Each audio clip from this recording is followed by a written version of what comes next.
Welcome to Channel 17, the Town of Colonie Government Channel.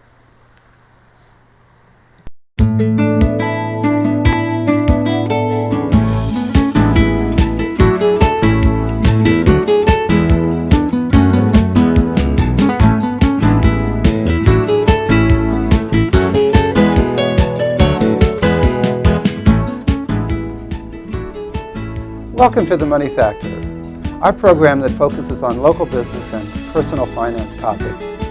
I'm Richard Naylor, your host. April 15th is a date that we all know. It's not as popular or as happy to think about as July the 4th, but nonetheless, when I say April 15th, you know what we're going to talk about. Our guest today is Patricia Catchpole from H&R Block on Wolf Road, and we'll be discussing recent changes, itemized deductions, common mistakes, and a few other things that are either new or interesting in today's tax code. So, Patricia, I want to welcome you to the show. Thank you for having me. And it's a difficult time, I guess, but it's not as difficult as it could be if we'd have waited until April. That's true. It's starting to get busy. People are getting their 1099 interest and dividend statements, and the phones are starting to ring because it's time for people to get busy and get their taxes done. So thanks for taking some time out of your busy day. Growingly busy day. This is a good time. It's Great. not that busy yet. Well, I wanted to start with a question about recent changes and what's new this year in the tax code.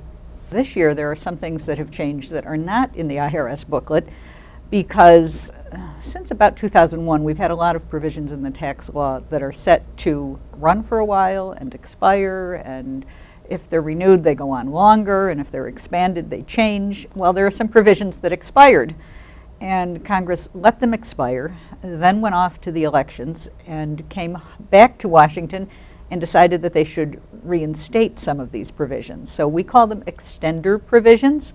They are not in the IRS booklet because IRS already sent their forms and booklets to the press before these changes were enacted. So if you want information on these, a wonderful place to start is the IRS website, www.irs.gov.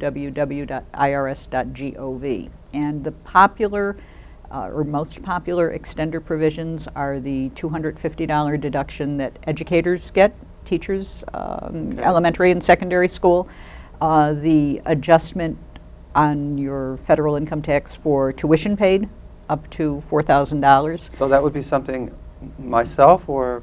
That would be somebody who's paying qualified tuition. You can take as an adjustment. It is somewhat income-based. If your income is too high, you don't get the full $4,000 deduction.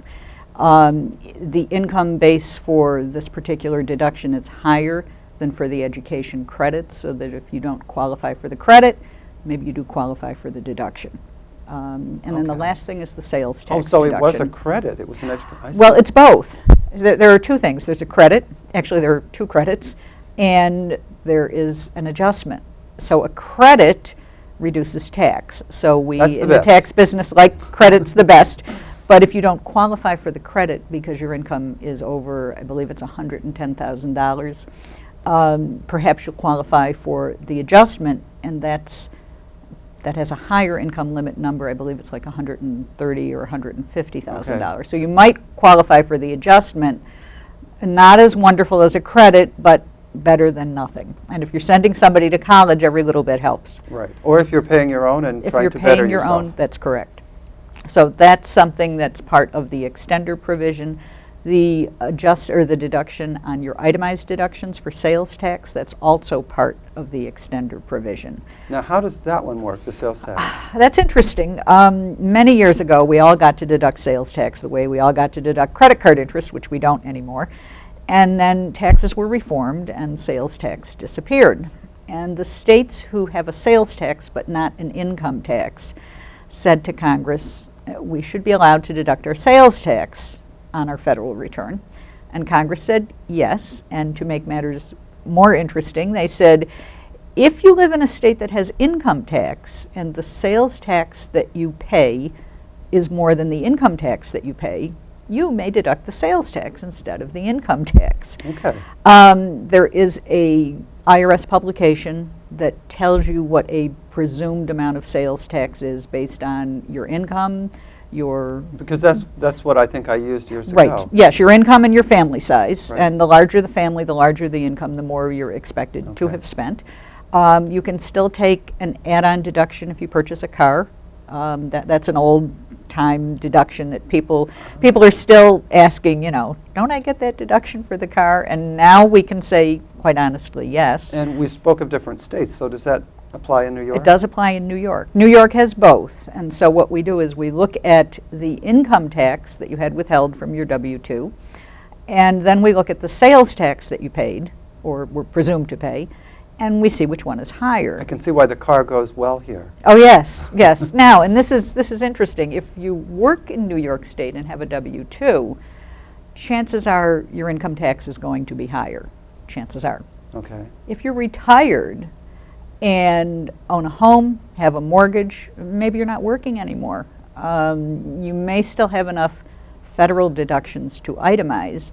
You don't pay any New York State income tax if your income is, say, a New York State pension or even any pension and Social Security. So since you didn't pay any New York State income tax, you can take a deduction for the sales tax, and that's kind of a nice little adjustment for anybody who's retired and claiming itemized deductions. Absolutely. And that's something that people might miss because it's not going to be in the instruction booklet. So anything else that's new? IRS, the federal government, has a series of energy credits, and these, I believe, and some of these phase-out dates, I don't honestly remember all of them because I look them up every time I use them. Right. I believe these are in effect for 2006 and 2007. And years ago, probably in the 80s, there were some residential energy credits for things like putting in insulation or storm windows, and there is a lifetime cap on this credit of $500. So if you're thinking about doing windows, you can do $2,000 worth of windows and get a 10% credit for that. You can't get more than $200 worth for your windows, so you've got to do something in addition to windows, like insulation. Energy is big, and then there are different little provisions that would affect taxpayers more on an individual basis. Something we call the kiddie tax, which said that children's income is taxed at their parents' rate when they're under 14 and at the child's rate when they're over 14. Now the kiddie tax is for children under 18, so it sort of changes the planning process for children who have moved, for parents rather, who have moved assets into their children's names to pay tax at the lower children's rates. Are you saying that if a student, a child, let's say they're 16, Okay. because it goes to 18 now, Mhm. and they're working, Mhm. they get taxed at their parents' rates? Thank you for bringing that up. Not for wages, Oh, okay, but okay. for unearned income. Oh, okay. The kiddie tax, which is what we call it in the tax business, applies to unearned income like dividends. So if they have investments, which Correct. probably came from their parents Probably, anyway. yes. Right. Used I to never be. saved that much. of that. It used to be those investments were taxed Okay. at the child's rate when the child turned 14. Now they're not taxed at the minor's rate until the minor turns So that 18. sounds like they took away a loophole. They did. Okay. Yes, yeah. Or It'd be nice tightened to it up a maybe little lend bit. or give something that I would have Many- given later, or Yes, many Right. people have done this. They've put assets in children's names because they were taxed at a lower Okay. rate. And you do have to remember, when you put assets into a child's name, at some point or another, these assets are going to bump into the financial aid process, which we're not talking about today. But when you start applying for financial aid, if there are assets in a child's name, that counts as one of the child's assets for financial aid purposes. so that could be that could be a negative. a negative. Right. Okay. Right. So there are many things at play when you're moving this around, but this was one of the things that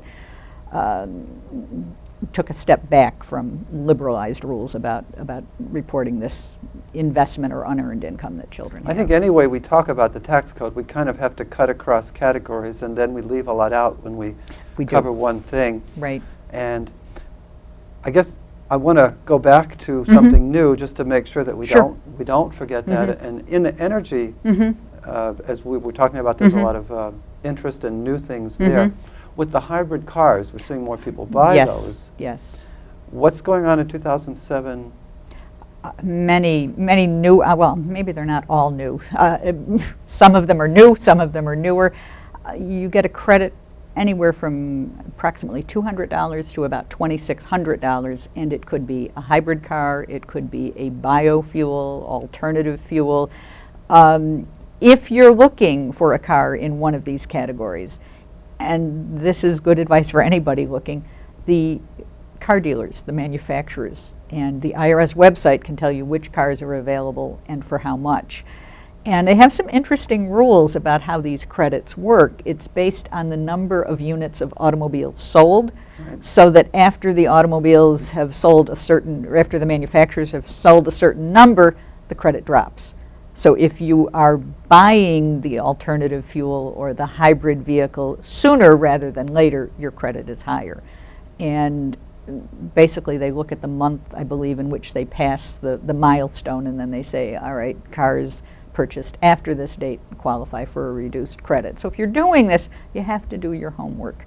And you would... Because like a Toyota Prius, I'm not pushing any car over another. No, but... The Ford hybrid's very good also. Right. But I think that had a pretty high reduction. Yes, it did, because they sold the number of units that they needed to sell in order for the reduction in the credit to take effect. So now if you're buying a Prius, you don't get as large a credit as if you bought that Prius a year ago. Now, did that clock start over? No. Oh. And my understanding is no. It's Okay. Now, the clock could be reset if Congress decides to reset the clock, which happens a lot. You know, I mean, a lot of things we talk about in taxes, the residential energy credit is a good one. We had it for a while, and then it went away, and now it's back again. Now, it all seems kind of complicated to me that I would imagine that some people might not even apply for it who had a right to get it. When I think about the energy Right. credits, I have to contact maybe Niagara Mohawk and then Well, actually, I think you're more likely to have to contact building supply stores. Really? Okay, because the credits that were, well, now the residential energy credits for the federal tax purposes, this is where we're talking about insulation and windows. Okay. They have to meet energy efficiency standards. New York State has a plethora of credits for solar energy and green fuels and biofuels for heating and cooling your home. And there, yes, absolutely, you might be talking to your energy supplier, because there are some plans where you can sell energy back to the utility, and you get very generous credits for them. And New York has many. New York, it really has more generous credits than the federal government does for this type of credit. And a lot of their credits deal with the actual heating and cooling and providing energy for the house, as opposed to just, and I don't mean to say it's not good to put in insulation and storm doors and windows, but those are smaller in scale than some of these other things. You know, it's like creating your own little power plant, and New York State will give you some energy credits. So I guess the most we want to say about that, Mhm. correct me if I'm Sure. off, but it would seem that if you're really interested in going into investing in your energy efficiency, you really need a complete program, and you want to just see how the tax aspect might Yes. affect what you would decide would be worth doing. Yes. And, you know, there are companies, small companies that do energy efficiency audits for Niagara Mohawk and the like, and they come in and they do an energy audit of your house, and that would be a very appropriate person to talk to about the credits, because these guys are really up on Right. it. And they will also do the installation of some of these things. You know, so that's another avenue that you could look at if you were a homeowner thinking, what's in this for me? Another category I was thinking of in terms of questions is, what do people make mistakes about? What do Yeah, they forget and not know? What have you seen? I would say the most common, and this usually comes up during the summer, when people get a letter from IRS and they say, I got this letter and IRS says that I owe them hundreds or thousands of dollars, and it's usually because they've sold stock in a prior tax year, perhaps 2 years ago, not usually the most recent year. And when you sell stock that's traded on an exchange, you get a statement at the end of the year telling you what your gross proceeds were. So if you purchased stock ABC. We won't pick on Right. any particular company. Let's say you purchase stock ABC in the tech boom for $10,000, and you hang on to it, and eventually you just say, I need to get this out of my portfolio because I'm just What's $10 now? tired of it. It's worth $10, and you sell it. And you know you've lost money on it, and you think, well, I lost money, so there's no point in reporting it because I didn't have any income from this. IRS looks at that $10,000 that's reported to you and to them on that $10. Oh, this is maybe not such a great example because $10 probably wouldn't show up on your form. Let's say that $10,000 stock you sold for $5,000. $5,000. That's a better number, okay? And you think, well, I lost money, so I don't have to pay tax on this. But IRS looks at $5,000 and says, you had $5,000 in gross proceeds that you didn't tell us about, and they assume that you owe tax on it, as you know, as if it's ordinary So income. let's take some more money from this. That's right. So we have people who come in during the off season, usually with this letter, and we say to them, all right, so they say, well, I lost money on this. Well, how much did you pay for the stock? And then once you tell Internal Revenue Service, yes, I got $5,000 for this stock in ABC company, but I paid $10,000 for it. You have a $5,000 loss. You're allowed to deduct $3,000 in capital losses in any 1 year, and then the remaining loss is carried over to the next year. So usually this is a happy occurrence for tax preparers who work during the summer, because not only does the person not owe thousands of dollars, but they're going to get some money back. We're in fact going to amend the return and say to IRS, no, they don't owe on $5,000. Let's say they owed $1,200. As a matter of fact, they should be getting a refund of $750. That's a nice turnaround. That's a very nice turnaround. And they have a loss to bump forward to the next year. So you not only don't have to be loss-aversive suffering, right. you also get something. You also get That's something, great. right. So that is a fairly common one for the federal. One that occurs a lot for New York State returns. A lot of people aren't aware that a pension of any type up to $20,000 that you receive after age 59 and a half is excluded right down there in the bottom section where you do subtractions. And often people will come in and say, gee, I need help with making estimated payments. I didn't send in enough to New York State. I was penalized. And it turns out they didn't need to send estimated payments at all because they had income that shouldn't have been reported. And that's fairly common. It includes pensions. It includes IRAs. I mentioned up to $20,000. Any examples of things that are not included in that non-taxable? Not included. Well, generally pension and pension So and 401k. IRA income. 401k distributions would be okay. New York State pensions, New York State, New York City, or any political Union subdivision. pensions? Union pensions count, but they are different. New York State, New York City, New York political subdivision, and federal pensions are in a different class from every other pension because you do not pay any tax In the first place, or at all. Oh, They're all excluded. Okay. Okay, they are, if you have a $50,000 federal or state pension, you include it for federal income tax purposes and then subtract it down below. Now, I'm not sure if this is information that people should know or not know. Normally, I believe people should know. Should know. Because it reduces a little bit the amount of money they're going to need in their retirement if they're not going to be paying taxes on some of this. Correct. On the other hand, that wouldn't be a very good reason not to save.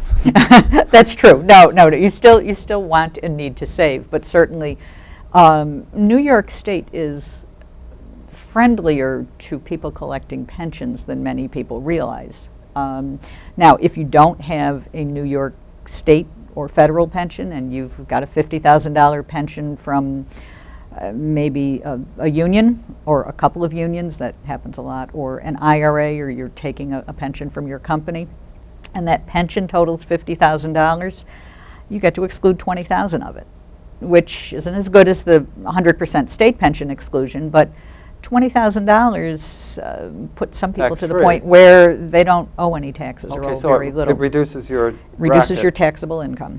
And if you're a married couple, you can each exclude $20,000.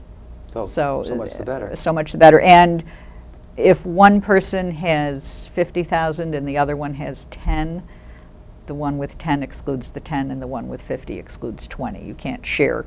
Okay. You don't get to do 40. Right. Okay.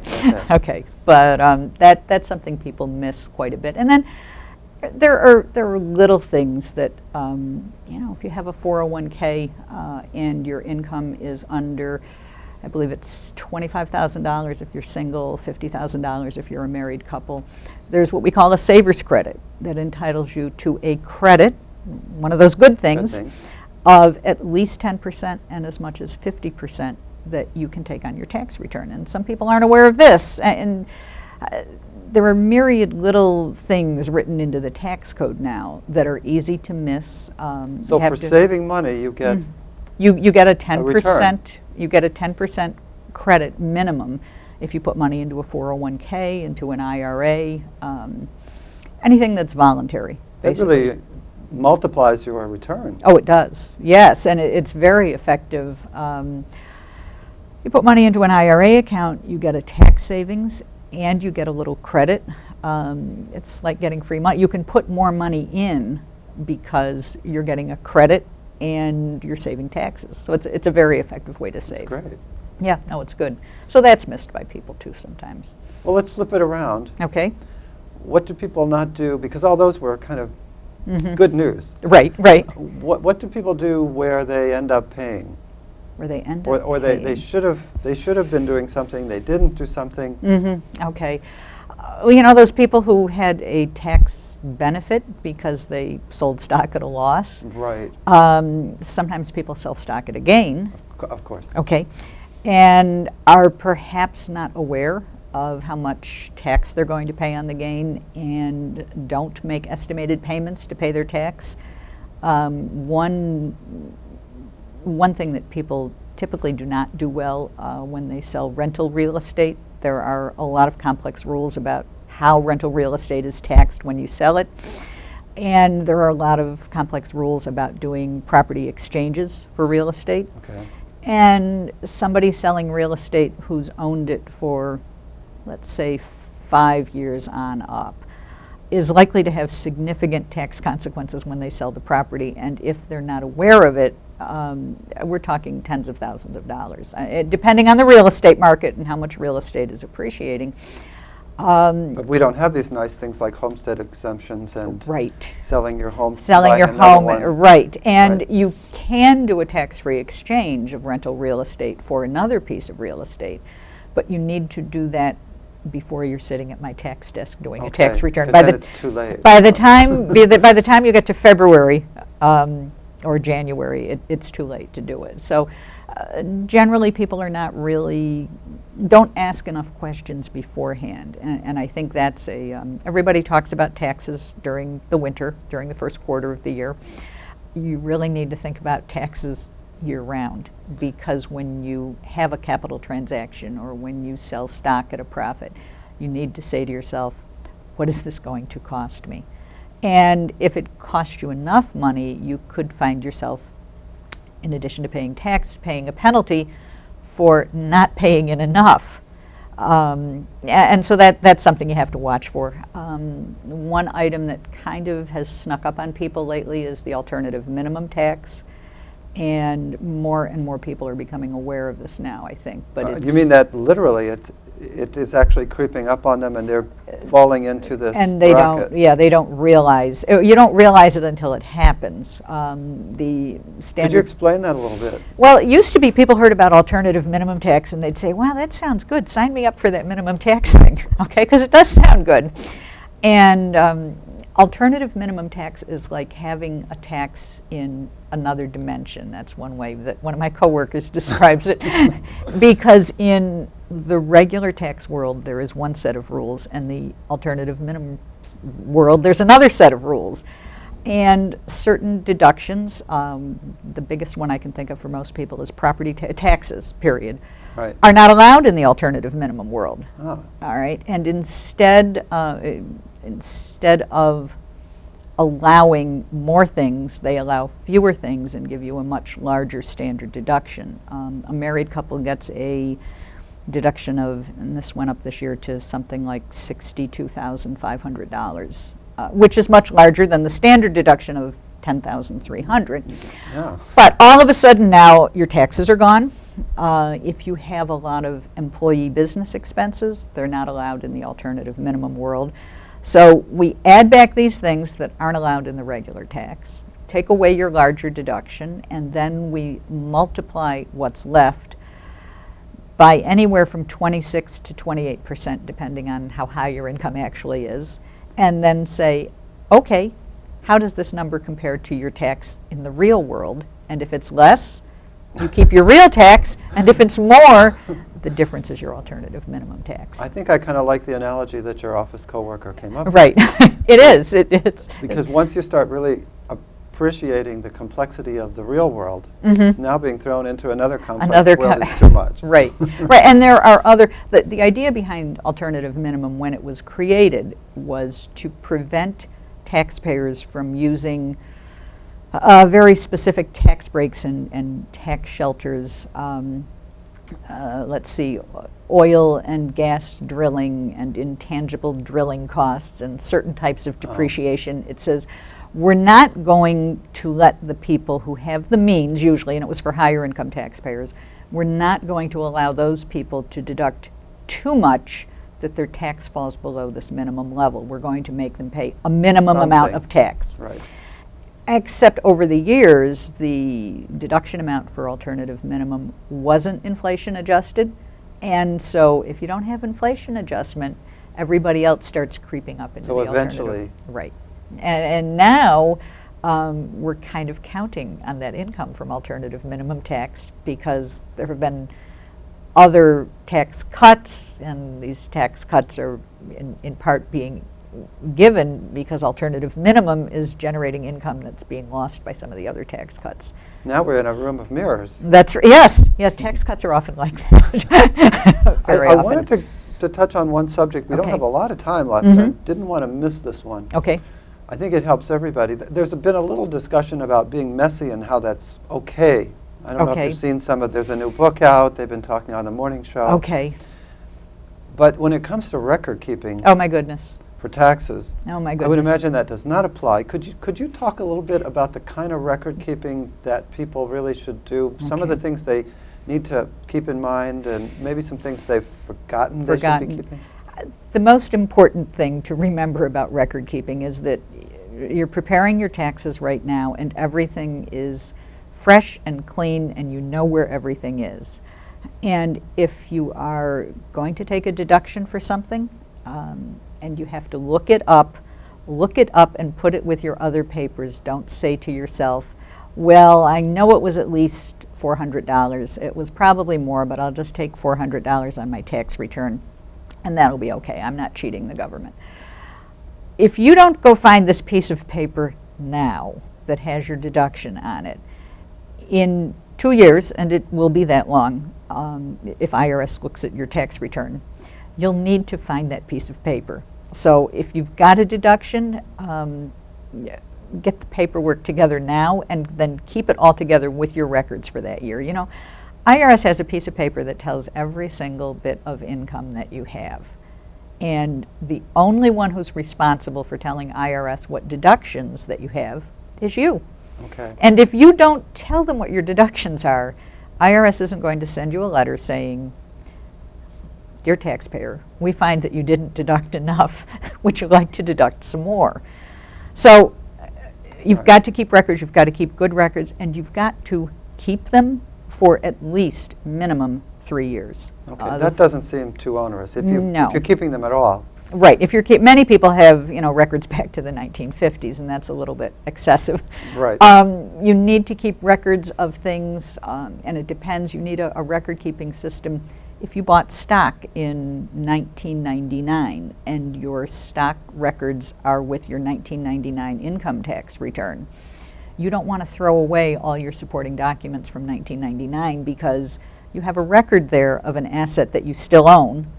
And if you decide to sell it in 2007, you need to be able to go back and find the record of what you paid for it. And from reference experience, we get questions from attorneys here. Yes. What was the stock worth in 49 or At this 62 date, because yes. the company doesn't exist anymore, so the records are not easy to find. And you provide a wonderful service when you do that. Right. I mean, really, really, because it's, I mean, there are many everybody's all excited about the web, and I am too, and I use it a lot. But if a company no longer exists, or if it has changed or merged, or it's And they merge all the time. right, it's very hard to go find something on the web for a company that is not currently trading under its current sticker price. We go back to the microphone. Right, and that's what you have to do. Right. You know, so yeah, record keeping, keep it someplace where the records are not going to get flooded or destroyed.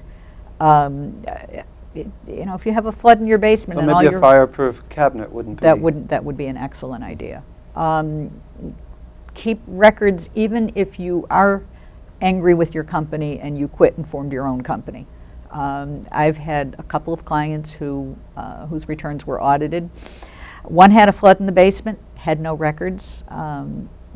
The deductions were denied. No excuses. No, they don't care. You know, The dog ate my paper. and the dog ate. And then another client who sort of had a falling out with his employer and just started a new business and was so fed up with the whole process, he threw away all his records. Wow. And if you don't have backup, you're deemed to have not spent the money.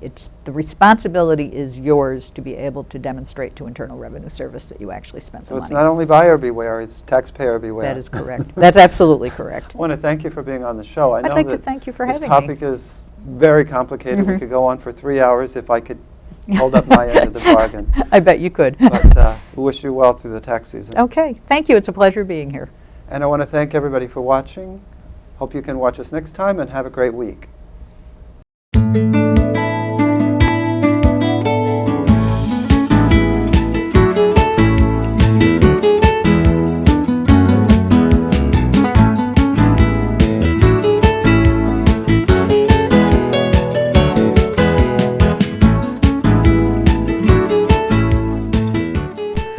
Welcome to Channel 17, the Town of Colonie Government Channel.